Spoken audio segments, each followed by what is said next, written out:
totally shocked. But probably not as shocked as most people would be because, well, he always knew they were out there. In about 30 seconds. Now well, I don't believe in aliens, but I don't really know. But when aliens do something, if they saw, like I see most alien shows, and they mostly when they get seen by humans, they're like, oh shoot, we have to leave. The saucer just disappeared and never came back. I guess they got all the data they needed.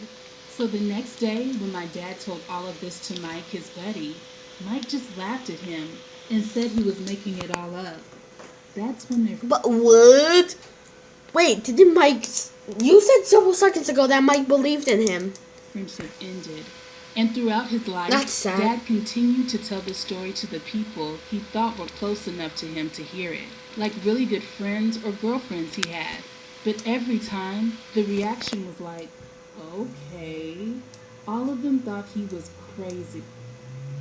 Huh? He's like very... Wait, I don't know, but 13 can be very young. So, wouldn't they, like, imagine, like, he has imagination? The first person to believe this incredible story was my mom. I guess that's what you call true love. They actually got married several months after they met. It's been years, and I don't know a more loving couple. Then, the second person to believe the saucer story was born, which was me. My dad hasn't changed much since then. He has a job and stuff, but he's still the same 80s kid, obsessed with sci-fi. Excuse me? What? What does that say? Oh, does that say went crazy? And you're saying that your dad's normal. That's clickbait. Clickbait is when you have something on the title or screenshot title. I don't know what that's called. And it's on the video. I've become pretty passionate too. It's hard not to. You should see how convincing my dad can be. And of course, as a child, I loved this. If he's convincing, then why did his friends not believe him? I mean, I still do. It's way more fun to have parents like mine than those they call normal, meaning like skeptical or boring. So I love when we sit down to watch Star Wars, the original trilogy, of course, even though I've seen it so many times. And I love our camping trips, which of course are always connected to UFO hunting. There's a whole online community of UFO hunters, and my dad is an active member. So when there's information that on a certain night a UFO might appear in a certain place, and the place is not too far away from our town, you can be sure we'll be there with a tent. Of course, after years of not catching sight of any UFOs, those trips evolved into simple family camping trips, and they have always been a lot of fun. Which can be so this happened less during believable. one of our regular trips. We were alone in the woods with marshmallows and stuff, looking at the sky. Not even for UFOs, but because it was just so beautiful. Then at one point, a mist fell on the forest. So we couldn't see the sky very Something in the mist! Anymore. And it actually became so thick that we could barely see each other. The fog sort of ended our sky gazing. Why? We were ready to get in the You're so close to each other. When suddenly, a massive stream of light fell on the forest and started moving our way. We could not see where it was coming from, but my dad just went crazy. He screamed that it was exactly what he had seen that night in his parents' front yard. He immediately grabbed his film camera. He always said a digital one wouldn't capture a real UFO, and started taking pictures. But it was all in vain since the mist was so thick. But you should Maybe that could be well, maybe this could be fake because the mist. His face in that moment. After all these years of doubt and disbelief, he turned out to be right. In a couple of minutes, the UFO disappeared. We didn't even sleep that night because we were all way too excited. We didn't see the thing, but what else could it have been? There has not been a single week since then that my dad hasn't brought up this story. And every time, he looks so genuinely happy. So several months afterward, I was watching stuff on YouTube, and I came across this video of an experiment. A bunch of guys had taken a drone, put a huge searchlight and a camera on it, and made a circle above the forest just for fun.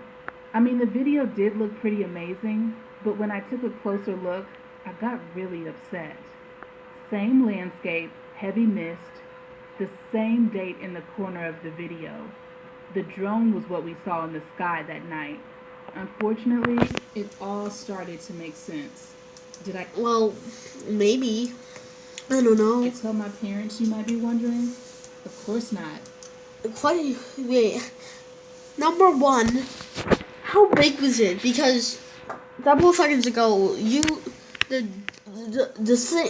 drone looked like it was very big, and now the drone looks like 7 Made them inches. happier. But that doesn't mean aliens don't exist. I mean, I still believe my dad's story, even though we really can't know for sure. Okay, let's see the next thing. What next video can I look? And this is the last video, thankfully. Wait, no, get rid of videos. Let's look. So, my hobby was playing with dolls and collecting them. Since I was a little kid, I always preferred dolls to traditional toys intended for boys. Yeah, that's not bad. You can like whatever you like. Nothing is called It girls was so or much more boys. interesting to me to choose dresses for dolls, and I was fascinated by decorating dollhouses and stuff like that. It wasn't a big deal when I was a kid, and my parents and older sister weren't against it. When I started high school, I didn't exactly play with them, but I kept collecting them. You know, some people collect coins or action figures, and I collected dolls. This also affected my sense of style. I preferred more flamboyant choice of clothing and hairstyles. Jesus, he's talking so quickly. He's like saying the whole sentence in 1 second. For the most of my life, I was hiding my passions from everyone except my closest friends. When I started high school, my secret got out in the most awkward way possible. My sister's friends were coming over to her and accidentally caught a glimpse of my room full of dolls. One of them made a photo and later was showing it to people. Stuff like this travels fast. And soon enough, guys from my class found out about it. They started making fun of me because of it. Some were just making relatively innocent jokes. But a certain group of 4 guys started to mock me every day about it. They were saying that I'm girly and joking that I probably wear dresses while nobody is looking. It was bearable at first, but every day it was getting worse because they were actively telling it to everyone. Soon, the entire school knew about my secret hobby. My nickname became Adriana, and they were trying to offend me every time they got a chance. Almost every time I tried to say something, they were parodying me in a girly voice. This continued for a couple of months. So why I not? didn't want to go to school because of it. Why don't you tell the teacher? If you're getting bullied, tell the teacher because that's the most ethical thing you can do. My sister was very sorry, and she stopped being friends with the girl who made a photo. Oof. Moreover, she was defending me against anyone who dared to say a bad thing about me.